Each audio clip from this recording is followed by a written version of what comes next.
dari semula. Telah kau tetapkan seluruh langkahku. How great is our God. Amin. Thank you semua pelayan yang sudah melayani pada pagi hari ini. Puji Tuhan. Puji Tuhan. Sudah nungguin apa? Silahkan duduk. Puji Tuhan. Senang bersama dengan saudara kembali di hari Minggu. Tanggal 30 Desember 2018. Minggu terakhir dari tahun 2018. Dan kita akan segera memasuki, dalam 2 hari lagi kita akan segera memasuki tahun yang baru. Dan pastikan bahwa saudara sudah menuliskan cerita saudara di dalam Story Maker saudara. Dan ini buku dibagikan 1 tahun yang lalu dan gak kerasa udah 1 tahun. Buku saya sudah hampir penuh. Saya nggak tahu bagaimana dengan buku saudara, tetapi ada cerita-cerita yang baik yang saya percaya sekali kalau saudara diizinkan untuk bisa membacakannya, pasti nggak akan cukup waktu dalam 1 tahun ke depan pun untuk menceritakan apa yang Tuhan sudah lakukan dalam hidup saudara semua di tempat ini. Saya mengerti agak sedikit sepi karena saudara sudah membayangkan liburan setelah ini. Dan ada begitu banyak sidang jemaat juga yang sudah liburan dan sudah pergi keluar kota, bahkan ada yang keluar negeri. Dan kita mengucap syukur buat kesempatan yang mereka bisa lakukan dan sudah bisa lakukan sepanjang tahun ini. Pesan kami adalah, saya dan Epi, kami berpesan supaya saudara akan meluangkan waktu saudara di akhir tahun ini bersama dengan keluarga. Jangan pergi sendiri-sendiri. Jangan yang suami nanti pergi sama grupnya bakar sate. Istrinya pergi bersama dengan grupnya bakar jagung. Dan lain tempat. Jangan, saudara datang bersama-sama sebagai suami istri, sebagai keluarga. Dan kalau memang saudara jomblo, ketemulah dengan jomblo yang lain. Karena percayalah bahwa saudara akan dapatkan jodoh di tahun ini dalam nama Tuhan Yesus. Aminnya kenceng banget dari sini, siapa tadi itu? Baik. Yang di balkon sudah diberkati Tuhan? Yes. Dan saya ingin menutup tema pada bulan ini sekaligus tema sepanjang tahun ini mengenai Story Maker selama 1 tahun ini. Dan tema bulan ini adalah mengenai Heaven Meets Earth atau surga bertemu dengan bumi. Dan tema 1 tahun kita adalah pembuat cerita, para pembuat cerita. Dan pada pagi hari ini temanya khusus buat hari ini adalah selaras dengan Tuhan. Jadi kita tuh kan punya cerita masing-masing saudara. Di awal tahun saya sudah sampaikan ini buat saudara. Kita nih punya cerita masing-masing. Dan cerita setiap kita tuh bisa kita tuliskan secara pribadi atau maupun secara keluarga. Tapi kita punya hal-hal yang pribadi yang kita hidupi setiap hari. Namun cerita tersebut bisa jadi cuma cerita kita sendiri. Dan yang diharapkan selama 1 tahun ini adalah bagaimana cerita kita itu bisa nyambung dengan ceritanya Tuhan. Dan itu disebut dengan selaras dengan Tuhan. Apa yang saya lakukan, apa yang saya kerjakan, apa yang saya katakan, apa yang saya pikirkan, itu terpancar melalui kehidupan saya setiap hari.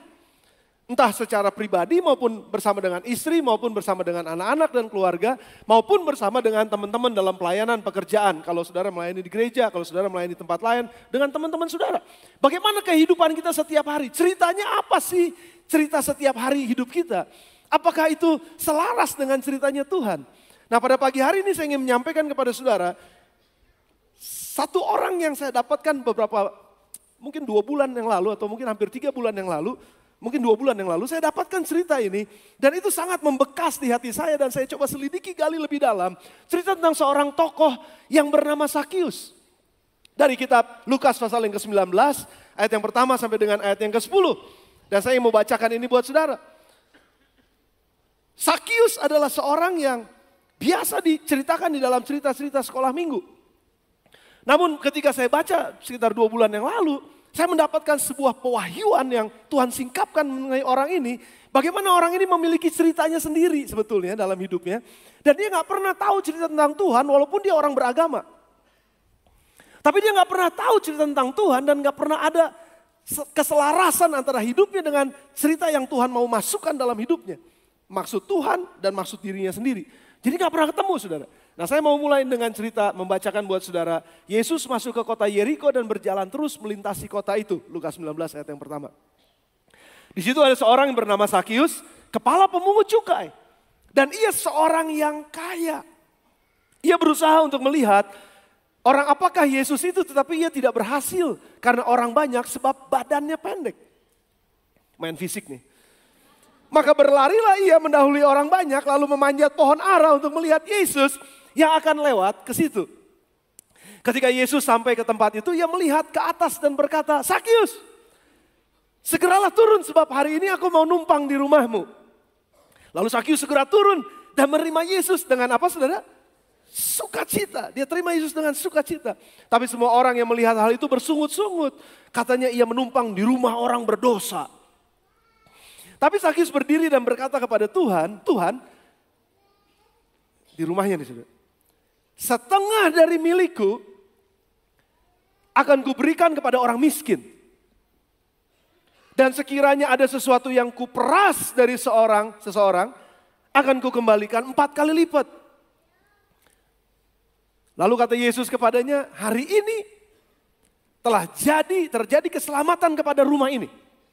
Karena orang ini pun anak Abraham." Ayat yang ke-10, "Sebab anak manusia, Yesus, datang dari sorga untuk mencari dan menyelamatkan yang hilang yang ada dalam dunia ini." Heaven meets earth. Nah saudara, cerita ini merupakan cerita yang biasa sekali lagi yang tadi disampaikan. Namun saya ingin ceritakan buat saudara sekali lagi untuk just in case ada di antara saudara yang belum pernah dengar tentang Sakius. Who is this Sakius? Siapa sih si Sakius ini?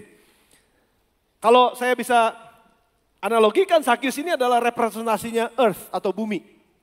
Orang yang ada dalam dunia ini. Ya ini si Sakius saudara. Dia adalah seorang Yahudi, keturunannya Abraham.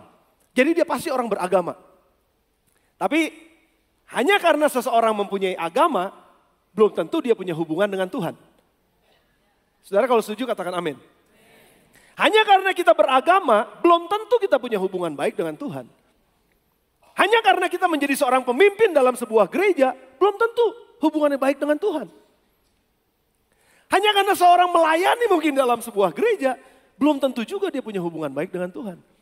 Jadi rupanya saudara, status seseorang di dalam sebuah KTP atau sebuah kedudukan di dalam hal-hal yang sifatnya keagamaan, itu belum tentu menunjukkan bahwa orang itu adalah orang yang kenal atau punya hubungan dengan Tuhan. Nah Sakius adalah orang seperti ini. Lalu yang kedua dikatakan dia adalah kepala pemungut cukai. Dia pemungut cukai, tapi dia kepalanya. Ada banyak pemungut cukai, tapi dia kepalanya. Itu yang kita ketahui dari cerita ini. Yang kedua atau yang ketiga, dia adalah orang yang kaya. Karena pekerjaannya dia kaya, saudara. Lalu yang keempat, kita ketahui badannya pendek. Ini yang paling gak enak. Rupanya kalau saya selidikin saudara, badan pendek ini menarik perhatian saya karena rupanya pendek gak cuma sekedar pendek. Kalau saudara pernah nonton film Hobbit, itu ada orang pendek. Maafkan saya bukannya mencoba untuk, udah gak usah diperagain dah ya. Tapi memang ini orang yang, istilahnya orang yang apa sih namanya, kerdil. Orang yang pendek saudara. Itu yang diketahui dari Alkitab. Dan yang terakhir adalah dia dilabel sebagai seorang pendosa. Labelnya udah ada, pendosa. Makanya kenapa tadi dibilang pendosa. Nah, saya mau mengajak saudara pada pagi hari ini. Saudara siap untuk cerita Sakius lebih dalam?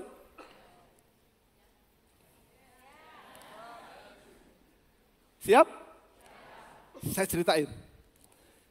Jadi karena badannya pendek, keadaan dia tuh sebenarnya terbatas saudara. Kalau dibandingin sama orang-orang lain. Nah saya mau saudara pakai imajinasi saudara. Karena saya suka kalau baca Alkitab pakai imajinasi juga. Karena Tuhan berikan itu buat kita untuk bisa memikirkan ini. Nah waktu si Sakius kecil, saudara bayangin, udah tua aja pendek apalagi kecil. Betul gak saudara? Pasti dia adalah orang yang memang nggak terlalu normal dibandingkan sama teman-teman yang lain.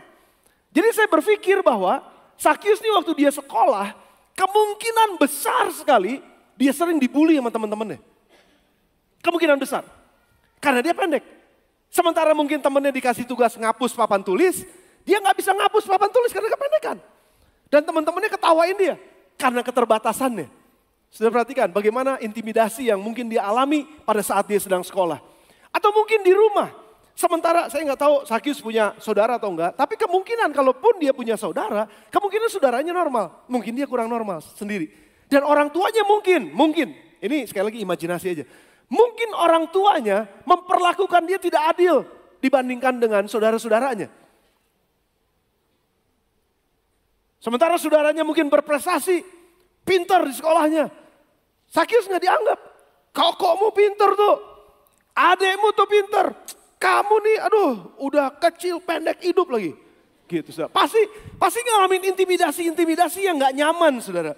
Dan itulah keterbatasan Sakyus sampai dia besar. Namun, dari kebenaran yang kita sudah lihat tadi, ada beberapa clue yang kita baca dari firman Tuhan tadi, ayat-ayat tadi. Dikatakan di situ bahwa Sakyus adalah seorang kepala. Saya mau bahasin dulu, saudara.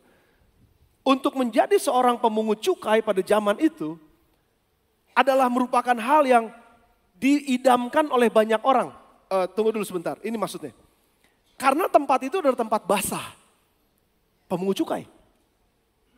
Saya minta maaf kalau di sini ada yang disebut sebagai orang bea cukai. Mirip-mirip karena mengungut cukai. Tapi kalau saudara yang ada di Indonesia, kita mengucap syukur negara kita memungut pajak untuk kepentingan masyarakat. Yes? Mengungut pajak untuk bikin jalan. Ada terobosan-terobosan di Papua, itu dari pajak. Saudara nggak pernah ke Papua sih. Ada begitu banyak semua jalan tol laut. Kok saya jadi cerita kayak begini ya, apa maksudnya? Maksudnya adalah pajak di negara kita itu dipakai untuk pembangunan negara kita. Nggak ada maksud lain. Yang ketawa ngerti maksud saya, tapi nggak ada maksud lain, benar-benar nggak ada maksud lain. Tetapi saudara, pada saat zaman Sakyus, pemungut cukai itu adalah seorang petugas cukai yang bekerja untuk Romawi. Tapi dia orang Yahudi. Yahudi dijajah sama Romawi. Tapi dia jadi kayak pengkhianat gitu loh. Jadi saya ambil pajak dari saudara-saudara sebagai orang Yahudi, saudara orang Yahudi misalnya. Saya ambil pajak dari saudara lebih daripada apa yang ditetapkan. Karena begini, yang ditetapkan itu untuk pemerintah Romawi. Tapi lebihnya untuk saya. Jadi nyatut itu luar biasa.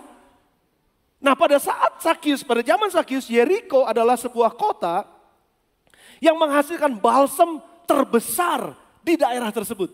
Atau di daerah Yudea, Samaria dan sekitarnya. Itu menghasilkan balsam yang terbesar. Bahkan sampai ke ekspor, sampai diekspor keluar dari kota tersebut. Jadi sudah bisa bayangkan itu pajaknya luar biasa. Dan orang-orang dipungut pajak oleh seorang yang namanya tax collector. Jadi untuk mendapatkan gelar sebagai seorang tax collector, mesti orang yang kuat hatinya karena dicap sebagai pengkhianat. Siapa yang mau dicap sebagai pengkhianat? Hanya karena dia merasa bahwa saya butuh dapat sesuatu yang banyak. Saya kerja, walaupun mungkin saat ini saya kerja dianggap pengkhianat sama bangsa saya, tapi kan saya kaya. Jadi ada banyak orang yang mencoba menjadi pemungut cukai. Dan sudah bisa bayangkan jadi pemungut cukai sebenarnya udah gak enak. Walaupun kaya. Tapi ini jadi kepalanya.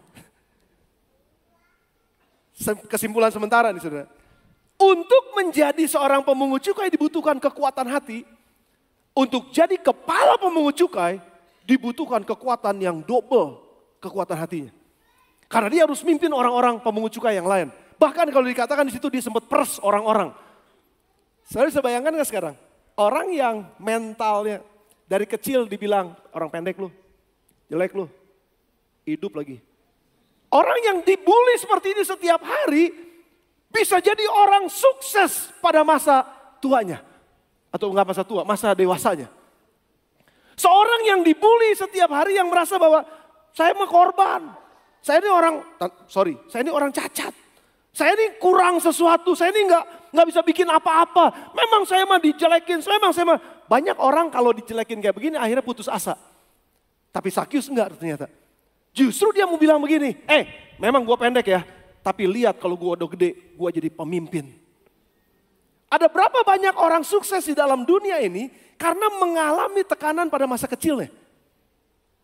Ada begitu banyak orang sukses dalam dunia ini karena sebetulnya dia sedang membuktikan kepada dunia bahwa yes, gue lahir miskin. Tapi gue akan hidup kaya di depan. Lihat. Saudara rasakan gak attitude Sakyus? Bagaimana dia sebenarnya adalah seorang yang tertolak sebetulnya. karena keterbatasannya. Tetapi justru yang membuat ketertolakan itu membuat itu menjadi pemicu buat dia, membuat itu menjadi bensin yang membakar api di dalam hidupnya. Saya harus berhasil. Sudah dengar saya? Sakyus bukan orang percaya. Tapi Sakyus bisa berhasil menjadi kepala pemungut cukai. Karena dia punya karakteristik untuk seorang yang bisa sukses. Apa itu? Kekuatan hati. Ada banyak orang Kristen gak kuat hatinya. Kuat berdoa iya. Tapi waktu berusaha enggak. Sakyus, dia gak berdoa. Tapi dia berusaha. Sukses gak?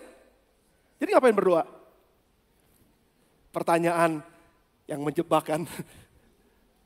Tapi Sakyus bukan orang percaya pada Yesus, dia cuman orang beragama tapi nggak punya hubungan dengan Tuhan. Tapi dia punya karakteristik ini, saudara. Dia adalah seorang yang bisa mengalahkan begitu banyak saingan-saingannya yang bisa menjadi pemimpin. Menunjukkan bahwa Sakyus adalah seorang yang memiliki kekuatan hati untuk mencapai tujuannya. Hatinya kuat, hatinya keras untuk capai tujuannya no matter what. Apapun yang terjadi dengan keadaan saya harus capai mimpi saya. Ini ciri-ciri orang dunia yang sukses. Tapi sayang ada banyak orang Kristen kayak begini.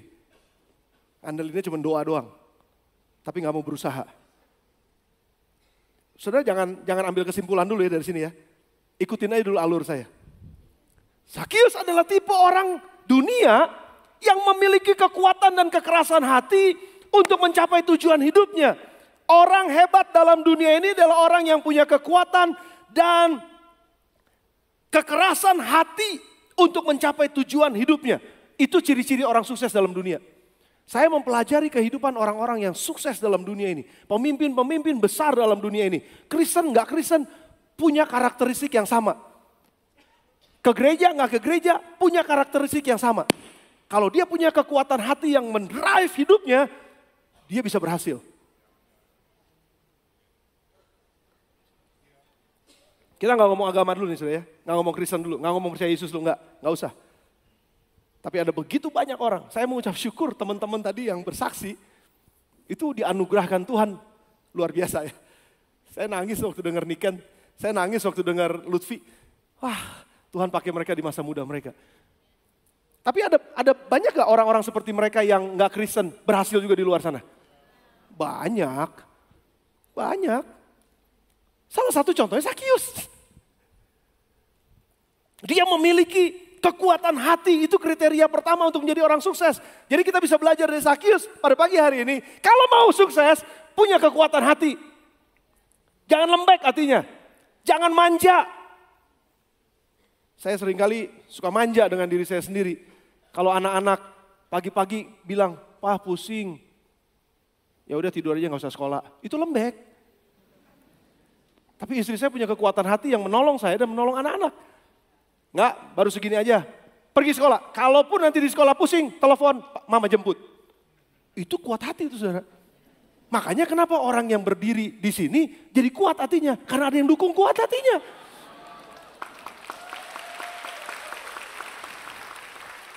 Jangan ngomong agama dulu ya. Jangan ngomong percaya Tuhan atau enggak. Jangan. Ini karena Sakyus tipe orang seperti ini. Yang kedua, Sakyus kalau dia mau, dia harus capai apapun harganya. Kalau dia punya cita-cita, dia gak mudah menyerah. Kan dibilang begitu, badannya pendek, dia mau lihat Yesus seperti apa. Dan ketika dia mau lihat Yesus karena orangnya tinggi-tinggi, dia ngeliatin orang, jadi dia susah. Terobos juga dia gak bisa. Banyak orang yang gak sukses karena gak memiliki kriteria ini. Apa kriterianya? Jangan nyerah ketika ada masalah. Jadikan masalah itu menjadi pemicu buat kita untuk jadi tambah kreatif. Ada perkataan orang dunia yang dalam dunia ini yang saya nempel banget dalam pikiran saya. Kalau kamu menghadapi penghalang di dalam mencapai tujuanmu, aduh saya gak bisa ke situ karena dihalangi, aduh ada masalah nih. Jangan ganti tujuannya, ganti jalannya. Saudara gak ngerti maksud saya nih. Saudara respon dong kalau setuju, yes gitu. Nah saya jadi tambah semangat nih saya tambah semangat nih khotbahnya nih. Dengerin. Jadi kalau sampai ada penghalang untuk kita bisa mencapai tujuan, jangan bilang gini. Kita seringkali orang Kristen bilang gini, bukan kehendak Tuhan. Penghalang. Tapi orang dunia punya filosofi begini saudara. Kalau kamu ngelihat penghalang untuk mencapai tujuanmu, jangan ganti tujuanmu, ganti jalanmu. Itu yang membuat orang jadi kreatif. Sakius gak bisa lihat Yesus karena badannya pendek. Kayak kangguru aja saya. Karena badannya pendek, dia gak bisa, mau gimana pun dia gak bisa. Tapi dia cari cara bagaimana saya harus mencapai tujuan saya. Dia gak nyerah. Namun sayangnya, saya masuk konteks kita. Banyak orang Kristen cepat nyerah. Dan pakai alasannya rohani banget, bukan kehendak Tuhan. Sakius punya karakteristik orang sukses. Dia gak nyerah. Waktu dia ngalamin masalah, waktu dia ngalamin sepertinya tertutup jalannya. Tapi karena dia punya kekuatan hati, saya mesti sampai pada tujuan saya. Walaupun ada penghalang di depan saya, tapi saya punya tujuan di depan. Saya nggak akan pakai cara ini, karena nggak mungkin bisa, memang betul nggak mungkin bisa. Tapi tujuan saya pasti tercapai, saya pakai cara yang lain. Kreativitas muncul ketika kita ngadepin masalah dalam pekerjaan kita. Jangan lari dari masalah ketika ada tantangan. Justru tantangan itu adalah cara Tuhan mungkin untuk membuat kita lebih kreatif lagi. Kalau enggak kita akan terus melakukan hal yang sama dengan hasil yang sama. Einstein bilang, gelo. Kalau orang melakukan hal yang sama terus menerus setiap hari tapi menginginkan hasil yang berbeda, gelo. Itu Einstein yang bilang, bukan saya. Namun karena melakukan hal yang sama terus menerus, mau mencapai hasil yang baru, pasti ada tantangannya. Harus keluar dari kebiasaan itu dan cari jalan lain. Dan Sakius cari jalan lain. Dia lari. Saudara, Arif Dede seringkali khotbahkan ini. Orang Yahudi itu punya kebiasaan atau punya custom. Mereka seorang pria terhormat gak boleh lari. Ingat cerita anak yang hilang. Bapaknya nungguin anaknya. Begitu anaknya kelihatan dari jauh, bapaknya nih orang terhormat, orang kaya, orang terpandang di zamannya. Waktu lihat anaknya datang, dia lari. Itu bukan kebiasaan orang Yahudi. Dengar, Sakius ketika dia lihat penghalang, ketika dia lihat gak ada jalan buat ketemu Yesus, dia pikir cara dan dia pakai sesuatu yang di luar kebiasaan. Ciri-ciri dalam dunia ini adalah begini saudara. Kadang-kadang yang ini gak boleh diambil, gak boleh dijadikan contoh. Kadang-kadang apapun caranya, walaupun nabrak aturan, dipakai untuk mencapai tujuan. Itu orang dunia ini. Dan kita gak mau pakai cara itu tentu aja. Tapi spiritnya, jangan mudah menyerahnya. Itu yang perlu kita belajar. Dan Sakius pada saat itu dia berlari katanya. Dia cari cara gimana bisa ketemu Yesus. Dia ngeduluin kalau Yesus jalan ke sana. Dia lari dulu ke sana, dia lihat ada pohon tinggi dan dia naik pohon. Sudah dengar saya, lari pakai jubah tuh gak gampang. Saya pernah hampir jatuh karena pakai jubah baptisan air. Waktu itu saya gak sengaja, ingatnya pakai celana pendek. Tapi ternyata pakai jubah. Jubahnya kan kayak begini. Jubah putih tuh, mau dibaptis. Saya mau loncat ke sana. Begitu, brek, sobek saudara. Saya langsung. Saya nggak gampang melari. Lari aja nggak gampang, apalagi naik pohon. Sudah ngerti maksud saya? Dia mempermalukan dirinya sendiri untuk mencapai tujuannya. Seringkali ada banyak orang dalam dunia ini, atau mungkin orang Kristen nggak mau kelihatan kepo untuk mencapai tujuannya. Sebenarnya kayak kelihatannya kepo kan? Lari-lari apaan sih lu? Santai kali, santai. Tapi orang dunia ini untuk sukses, mereka gak mau santai. Mereka kerja keras, mereka gak mau nyerah. Makanya Sakius jadi orang sukses. Sakius memiliki kriteria yang kedua ini. Dia tidak mudah menyerah dan akhirnya dia menjadi seorang yang sangat kreatif. Dalam dunia ini orang-orang seperti Sakius adalah orang-orang yang pasti sukses. Bisa jadi kaya, bisa jadi menduduki posisi-posisi yang tinggi, bisa menjadi orang apa aja yang mereka mau, karena mereka punya kekuatan hati dan mereka punya rasa tidak pernah mau menyerah. Dia kejar terus apapun yang menjadi cita-citanya. Ini menjadi kriteria-kriteria, sebagian dari kriteria orang berhasil dalam dunia ini. Namun pertanyaannya adalah begini saudara. Bisa saudara berhasil tanpa Tuhan?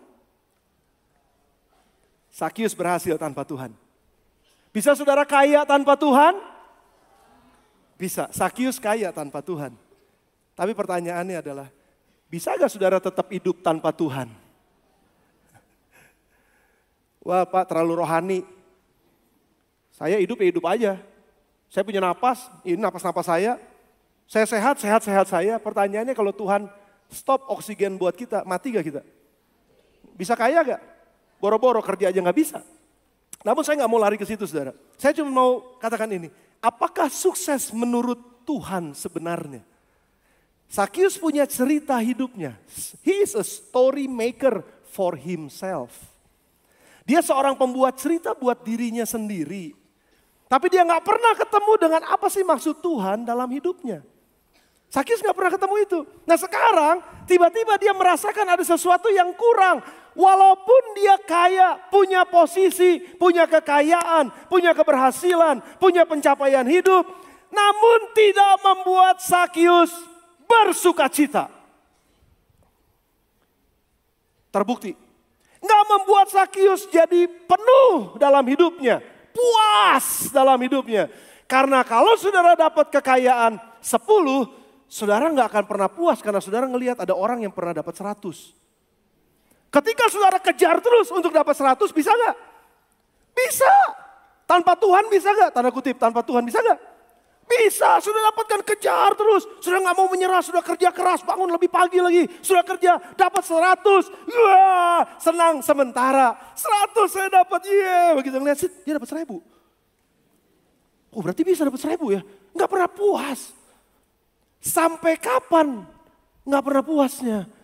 Bukan berarti gak boleh dapat 1000. Pertanyaannya adalah puas gak? Dan kepuasan itu nggak bisa diisi hanya mendapatkan apa yang dalam dunia ini, saudara. Kepuasan itu nggak didapatkan hanya kita bisa menuliskan cerita hidup kita sendiri. Rupanya Sakius mencari kepuasan yang sesungguhnya. What is that? Catat ini baik-baik, saudara. Bumi tidak akan pernah puas dan bahagia sebelum bertemu dengan kepuasan dan kebahagiaan sejati yang berasal dari sumber aslinya, yaitu sorga. Saudara gak dengar saya?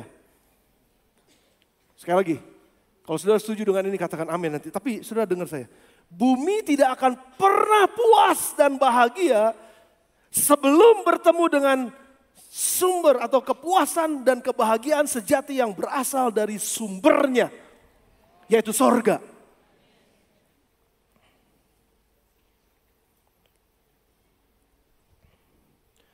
Berapa banyak cerita orang-orang sukses bunuh diri. Tahun ini banyak ceritanya. Berapa banyak orang-orang kaya ternyata bunuh diri. Gak puas. Ada sesuatu yang kosong. Berhasil, yes. Bisa dapat duit banyak dengan usahanya, dengan kekuatannya, bisa. Namun gak pernah puas, kosong. Sebelum bertemu dengan sumber kepuasan dan sumber kebahagiaan yang asli, yaitu sorga. Dan kenapa Yesus datang ke dalam dunia ini? Karena Yesus datang untuk mencari dan menyelamatkan bukan orang miskin saja, termasuk orang kaya yang tidak puas dengan hidupnya. Mencari dan menyelamatkan yang hilang. Ada yang hilang dengan hidupnya walaupun punya segala-galanya. Dan Yesus datang untuk mencari dan menyelamatkan yang hilang. Yesus adalah representasi sorga yang menemui bumi. Ketika Yesus dan Sakius bertemu dan Sakius merespon dengan positif, maka terjadilah perubahan hidup yang drastis. Tadinya Sakius berkata, saya harus ambil pajak lebih banyak supaya saya lebih kaya. Saya harus lebih sukses supaya saya lebih bahagia. Tapi ternyata waktu dia coba itu semua ada sesuatu yang kosong sampai dia mendengar ada Yesus yang unik banget. Dia dengar ada banyak kesembuhan dilakukan, ada banyak mujizat. Siapa orang ini sebetulnya? Dia ingin menemukan sesuatu yang lebih dari cuma sekedar mendapatkan harta. Lebih dari cuma sekedar dapatkan popularitas atau keberhasilan dalam hidupnya. Lebih dari itu apa Tuhan? Apa? Dia coba mencari dan dia dengar Yesus. Dan ketika dia mendengar Yesus, dia mencoba mencari dengan sungguh-sungguh. Dan firman Allah dengan jelas katakan, carilah maka kamu akan mendapat. Dan Sakius mulai terus mencari dan dia mendapatkan. Dan yang paling drastis perubahan dalam hidupnya adalah, dengar saya saudara. Kalau dia punya 100, dia bilang sama Yesus begini, Guru, 50 aku berikan buat orang miskin. 50 aku berikan buat orang miskin. Berarti tinggal 50 hartanya ya. Dari 50 harta ini, barang siapa yang pernah kuperas, kubalikan 4 kali lipat. Nggak tahu tuh berapa yang pernah dia peras dan 4 kali lipatnya berapa.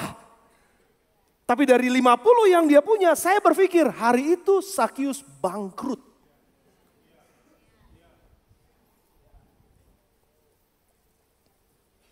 Tapi yang anehnya ada pertukaran yang luar biasa. Ketika dia bangkrut, dia bahagia.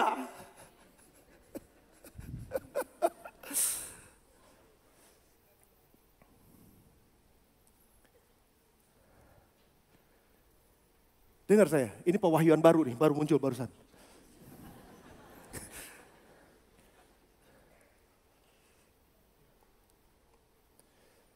Kalau kamu bangkrut, tapi kamu punya kriteria untuk jadi orang sukses, kamu akan sukses lagi.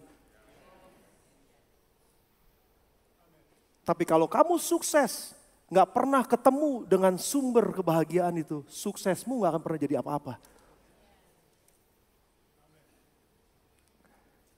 Sakius lebih baik bangkrut tapi ketemu kebahagiaan yang sesungguhnya daripada dia punya semuanya tapi gak menemukan kebahagiaan yang sejati.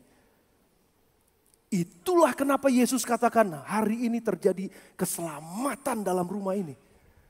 Bukan karena kamu kaya, bukan karena kamu sukses, tapi karena kamu penuh dengan damai sejahtera, sukacita, bahkan kamu rela melepaskan semua yang kamu punya untuk bagi-bagi buat orang miskin. Itu kebahagiaan yang sejati. Kamu tidak hidup untuk dirimu sendiri, tapi kamu mulai hidup untuk membantu orang lain. Itu kebahagiaan yang sesungguhnya. Sekarang kita bisa melihat bagaimana Sakius menemukan cerita Yesus di dalam hidupnya. Yesus datang mampir di rumahnya, makan bersama dengan dia bahagia banget. Dan dia terus sampaikan pada Yesus, ini yang terjadi. Tuhan, Engkau mengubahkan hatiku. Dulu orang-orang menerima aku karena aku punya duit. Dulu orang-orang menerima aku, menghormati aku karena aku punya jabatan. Tapi sekarang Engkau terima aku apa adanya. Dan dia gak pernah temukan orang seperti Yesus yang menerima Sakius apa adanya. Kalau Sakius tetap pendek dan miskin, dia gak akan pernah dihormatin orang. Makanya dia harus jadi orang kaya supaya saya dihormatin orang. Tapi pun ternyata walaupun dia sudah menjadi kaya dan berhasil, dia tetap di belakang orang tidak menghormati dia. Orang berdosa, orang berdosa, orang berdosa. Di belakang, tapi di depan Sakius, Sakius. Tapi dalam hatinya orang pendek, orang pendek. Dalam hatinya, saudara, karena kita kaya, orang bisa hormatin kita karena kekayaan kita. Karena kita punya jabatan, orang bisa hormatin kita karena jabatan kita. Ini yang saya tanya terus sama diri saya setiap hari. Kalau lu gak jadi gembala lagi, orang masih hormat sama lu gak? Dan saya mau katakan dengan jujur sama saudara, orang akan tetap hormati saya walaupun saya gak jadi gembala. Karena bukan karena gembala saya dihormati, tapi karena siapa saya dihormati. Dan itulah yang Yesus lakukan dalam hidup Sakius. Bukan karena lu orang kaya, bukan karena lu orang sukses, tapi karena lu Sakius yang membutuhkan Tuhan. Dan aku terima engkau apa adanya. I love you, whatever you are. Aku sayang sama kamu, aku cinta kamu, aku bersuka cita sama kamu. Gak peduli kamu kaya atau gak kaya. Puji Tuhan kamu kaya, bisa bagi-bagi sama orang miskin.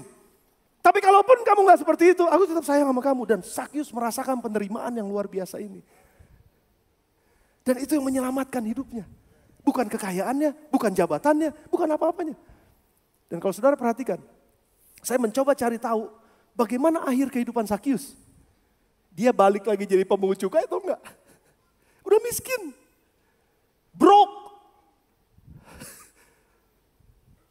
Saya coba selidikin cerita ini. Dan di dalam tradisi Yahudi, Clement Alexandria, ini tradisinya Yahudi, sudah menuliskan bahwa Sakius ini diidentifikasikan sebagai Matius. Salah seorang murid Yesus yang meninggalkan pekerjaannya sebagai pemungut cukai dan mengikut Yesus sebagai muridnya. Matius. Menurut Clement Alexandria, bukan menurut perkiraan saya. Itu tradisi Yahudi.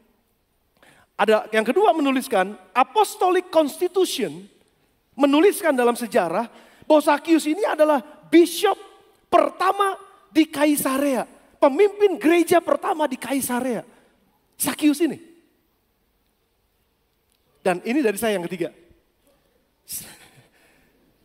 Sepertinya Sakius meninggalkan pekerjaannya, karena itu gak membuat dia damai sejahtera. Namun, seorang yang udah punya semua karakteristik baik untuk jadi orang sukses, walaupun belum pernah terima Yesus sebelumnya, dia tuh berhasil bukan karena pekerjaannya sebagai pemungut cukai. Dia berhasil karena dia punya kriteria sebagai orang berhasil. Jadi walaupun dia gak jadi pemungut cukai, kerja dimanapun dia pasti berhasil. Karena dia punya kriteria sebagai orang berhasil. Jadi dia mau jadi pendeta kayak, dia mau jadi pengusaha kayak, dia mau jadi guru kayak, dia mau jadi apa aja. Kalau punya karakteristik berhasil di dalamnya, dia pasti berhasil dimanapun dia ada. Sudah jangan bilang begini, saya di tempat kerjaan gak berhasil, usaha ini gak berhasil, usaha ini gak berhasil. Kayak gue jadi pendeta deh, enak aja. Gue marah kalau begitu. Emangnya pendeta buangan apa? Emangnya pendeta pelarian apa? Sorry, saya pakai bahasa saya sendiri.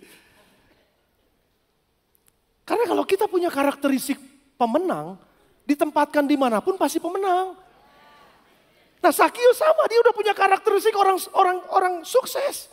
Begitu ketemu Yesus, tambah sukses walaupun gak jadi pemungut cukai. Dan kalau dari sejarah tadi dikatakan, tradisi tadi mengatakan bahwa ternyata Sakius itu adalah salah seorang muridnya Yesus yang meninggalkan pekerjaannya sebagai pemungut cukai. Yang namanya Matius, berganti nama. Jadi Matius. Saya kaget menemukan ini, wow, rupanya begitu. Dan akhirnya Sakius ini juga menjadi bishop atau pemimpin gereja pertama di Kaisarea. Dia sukses juga dalam pelayanan gerejawi. Karena dia pernah sukses di sana, bukan karena pekerjaannya dia sukses. Karena kriteria sukses ada di dalam dia. Dengar saya ini saudara. Tuhan, saya balik. Saudara bisa sukses tanpa Tuhan. Saudara bisa kaya tanpa Tuhan. Namun saudara gak akan pernah dapatkan kebahagiaan dan kepuasan yang sesungguhnya tanpa Tuhan. Congratulations buat kekayaan saudara. Kesuksesan saudara. Tapi kalau gak ada Tuhan, maafkan. Saudara gak akan pernah dapatkan kebahagiaan yang sebenarnya. Ketenangan yang sebenarnya. Karena itu yang dialami Sakius. Tapi kalaupun saudara harus kehilangan pekerjaan saudara. Tapi saudara punya kriteria sukses itu. Dan ditambah Tuhan bersama dengan saudara. Menjadi cerita hidup saudara. Maka saudara pasti akan berhasil juga di tempat yang baru. Dimanapun saudara Tuhan tempatkan. Sudah bersama dengan saya? Sudah belajar sesuatu pagi ini? Nah, saya tutup dengan ini saudara.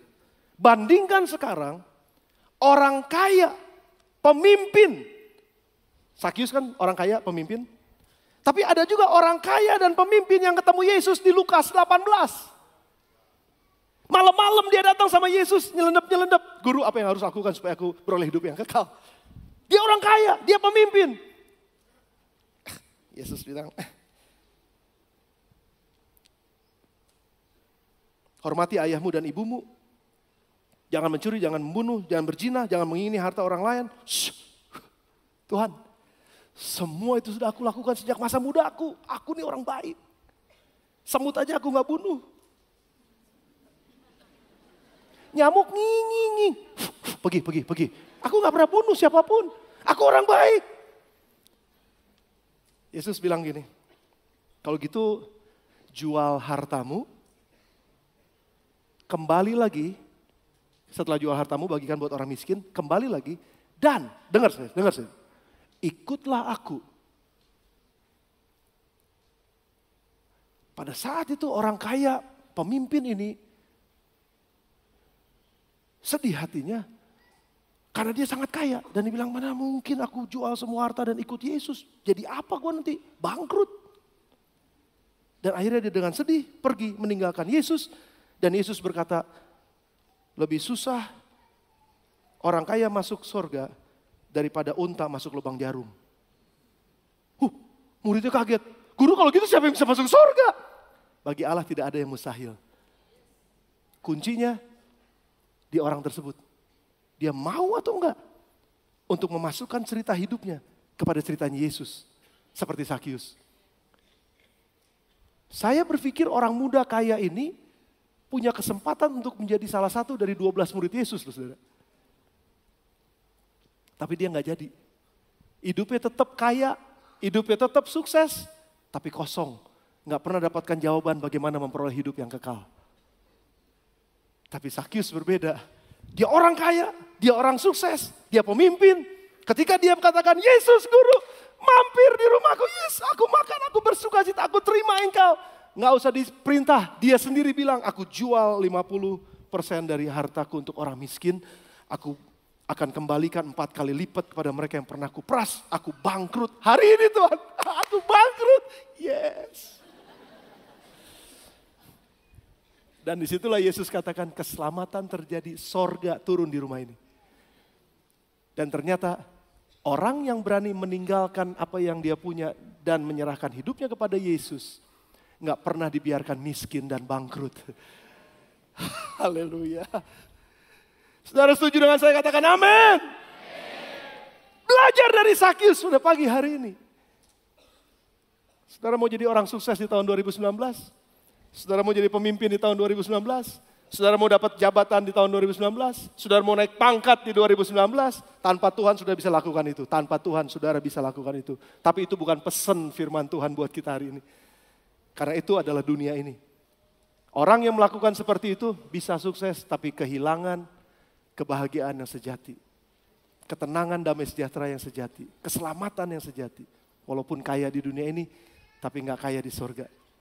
Namun kalau orang berani untuk menyerahkan hidupnya kepada Yesus dan katakan, aku mau Yesus dan Tuhan menjadi cerita bagi hidupku. Dan aku mau hidup selaras dengan apa yang kau mau. Aku mau heaven, surga ketemu dengan hidupku. Heaven meets earth. Aku mau mengalami ini semua. Walaupun harus rugi, kalau seolah rugi. Karena harus meninggalkan sesuatu yang aku suka. Sesuatu yang menguntungkan aku tapi caranya kok salah ya. Aku harus tinggalkan dulu ini. Orang yang takut kehilangan akan kehilangan. Tapi orang yang berani untuk melepaskan, justru dia akan mendapatkan. Welcome to the year 2019. Selamat datang tahun yang baru. Dan kita akan segera meninggalkan tahun yang lama dengan cerita Sakius. Tundukkan kepala saudara sebentar. Kita akan datang pada Tuhan.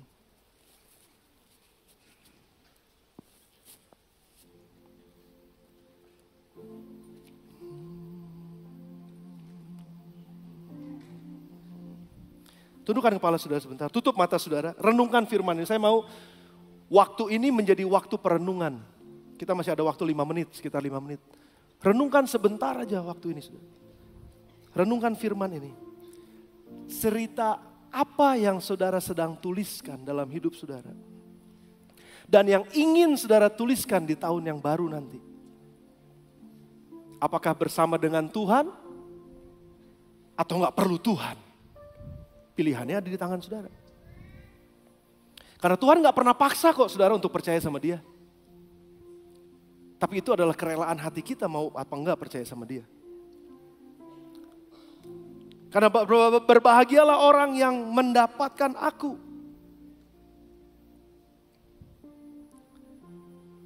Dan terkutuklah orang yang mengandalkan kekuatannya sendiri.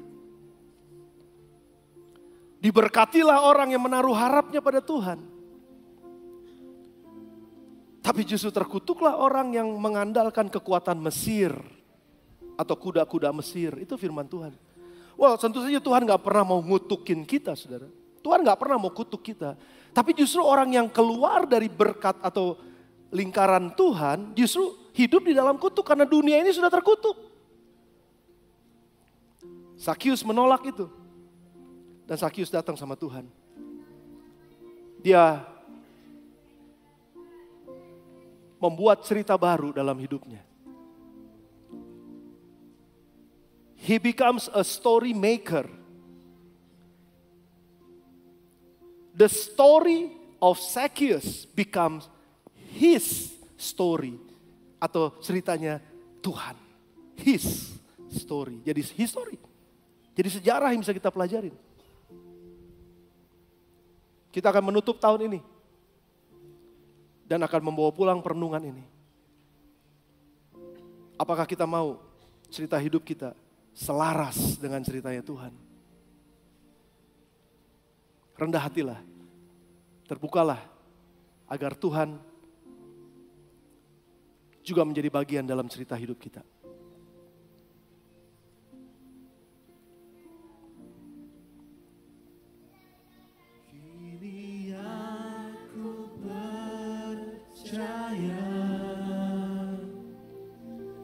Tiada yang mustahil bagimu, kuasa-Mu kuatkanku, dasarku berharap, kini aku berserah pada rencana-Mu bagiku. Ku ikuti panggilan-Mu, ku kan setia sampai akhir hidupku. Sebelum kita tutup ibadah kita di dalam doa, saya nggak mau menutup ibadah ini tanpa sebuah komitmen dari kita bersama-sama. Pada pagi hari setelah saudara mendengar firman Tuhan, apa komitmen yang saudara mau buat? Apa komitmen yang saya sendiri mau buat? Saya sudah membuat komitmen untuk tahun baru ini karena saya sudah mengevaluasi selama 1 tahun ini secara pribadi hidup saya. Dan saya sudah membuatkan rencana-rencana untuk tahun 2019 untuk pribadi hidup saya dan keluarga tentu saja. Apa komitmen saudara pada pagi hari ini setelah mendengar firman ini? Saudara menjadi orang sukses, saudara menjadi orang berhasil, that's fine. Saudara menjadi orang kaya, baik. Namun pertanyaannya, saudara mau gak menyertakan ceritanya Tuhan juga di dalam perjalanan saudara menuju ke sana? Karena kita akan pakai cara-caranya Tuhan, bukan caranya dunia ini. Kalau saudara mau membuat sebuah komitmen apapun itu, tapi menggabungkan cerita saudara dengan cerita Tuhan, menyelaraskan cerita Tuhan dengan cerita saudara, dan menjadi ceritanya Tuhan. History. Angkat 2 tangan saudara di hadapan Tuhan dalam perenungan, dalam ketenangan, dan katakan, Tuhan, aku mau buat komitmen yang baru. Aku mau memperbaharui hidupku. Aku mau memperbaharui cara berpikirku yang salah. Ampuni aku Tuhan kalau aku gak percaya kepada Tuhan, tapi percaya kepada kekuatanku sendiri. Karena sesungguhnya hidup ini adalah karena Tuhan. Dan Engkau yang punya masa depanku. Aku mau menyerahkan cerita hidupku menjadi cerita hidupnya Tuhan juga. Saya melihat ada begitu banyak tangan-tangan yang terangkat. Segenap hidupku hanya untuk-Mu, jadikanku sesuai kehendak-Mu, mengikut-Mu sampai kapanpun, dan menjadi